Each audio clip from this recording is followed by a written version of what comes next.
সারাদিন বাহিরে থাকা পুরুষ ঘরে যে কি কি করে একজন নারী সেটা কি করে বুঝবে? ঘরে যে একটা দুনিয়া সেটা সে বুঝবেই না, কারণ ঘরের কাজ তো সে করে না, কিভাবে বুঝবে? তার বাচ্চা যে তার স্ত্রীকে কি পরিমাণ জ্বালাইতেছে, তার সংসারে যে কি কি কাজ আছে সেটা বাহিরে থাকা পুরুষ কি করে বুঝবে? তারপর সে ঘরে এসে বলবে সারাদিন করো কি বাসায়? এই কথাটা যখন একজন নারী শুনে না, তখন ওই যে সারাদিন কাজ করে ওই কাজ করা থেকে বেশি ক্লান্তি হয়ে যায়। তো হ্যালো এভরিওয়ান, আসসালামু আলাইকুম। কেমন আছেন সবাই? আশা করি অনেক বেশি ভালো আছেন। এই তো সকালবেলা থেকে ভিডিওটা শুরু করে দিলাম। সকালবেলা এই যে আলু ভাজি করতেছি আর রুটি বানাবো। তো ভাজিটা বসিয়ে কিন্তু আমি রুটিগুলো বানাই নিচ্ছি। প্রচুর গরম, একটুও ভালো লাগে না সকালবেলা নাস্তা বানাইতে। কি আর করার আপুরা, করতে তো হবেই, তাই না? প্রতিদিনই কিন্তু ভালো লাগে না, তারপরেও বানাই, কিছু করার নাই। তারপরে আবার হয়েছে কি, রুটি খাইতে বলে ডাক্তার, ওই যে শরীরের চর্বির কারণে। তো যাই হোক, এই যে নাস্তা রেডি করে আপনাদের ভাইকে এটা দিলাম, আর এই যে টিচারের জন্য আবার নাস্তা বানাইলাম। মানে আমার মেয়েটাকে সকালবেলা আবার পড়াইতে আসে টিচার, প্রতিদিনই দেখা যায় নাস্তা দিতে হয়। তো নাস্তা করে আপনাদের ভাই গেছিল আবার একটু বাজারে, বাজার থেকে এই যে টুকটাক কিছু বাজার নিয়ে আসছে, তো এগুলো একটু গোছগাছ করে নিলাম। তারপর এই যে ফ্রিজে ঢুকাইছি যা যা ঢুকানোর, তারপরে এই তো কাটাকাটি গুছিয়ে নিয়েছি। কাটাকাটি করার আগে কিন্তু আবার অন্যান্য কাজগুলোও করছি। বাসায় তো আর কম কাজ না।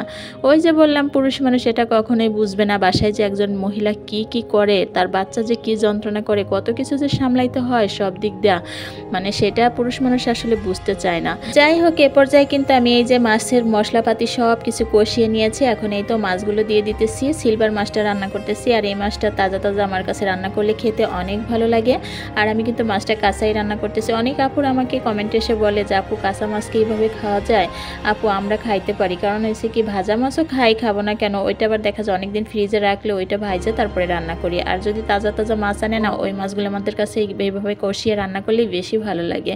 তো যাই হোক, এ পর্যায়ে যে মাছগুলো কষানো কিন্তু আমার হয়ে গেছে। এখন মাছগুলো তুলে নিব। আর আজকে কিন্তু আমি কাঁচকলা দিয়ে এই মাছগুলো রান্না করব একটু ঝোল ঝোল করে। যে পরিমাণে গরম পড়তেছে, ঝোল তরকারি খেতেই মোটামুটি মানে বেশি ভালো লাগে।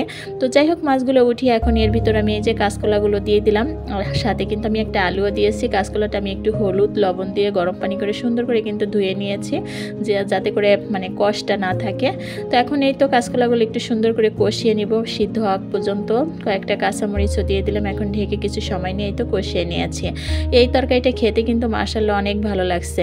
তো যাই হোক, এখন এক যে ঝোলের পানি দিয়ে দিব। ঝোলের পানি দিয়ে ওই যে কষানো যে মাছটা, ওই মাছটা দিয়ে দেব। আসলে তরকারি দেখা যায় এক একজন এক এক রকম করে রান্না করে, খেতে কিন্তু সবগুলোই ভালো হয়, যে যেভাবে রান্না করে, মানে যার যেটা ভালো লাগে সে সেইভাবেই করে। তো যাই হোক, ঝোলটা আমি একটু বেশি দিয়েছি, একটু ঝোল ঝোল করে রান্না করব। তো এই পর্যায়ে এই তো আমার রান্না করা কিন্তু হয়ে গেছে।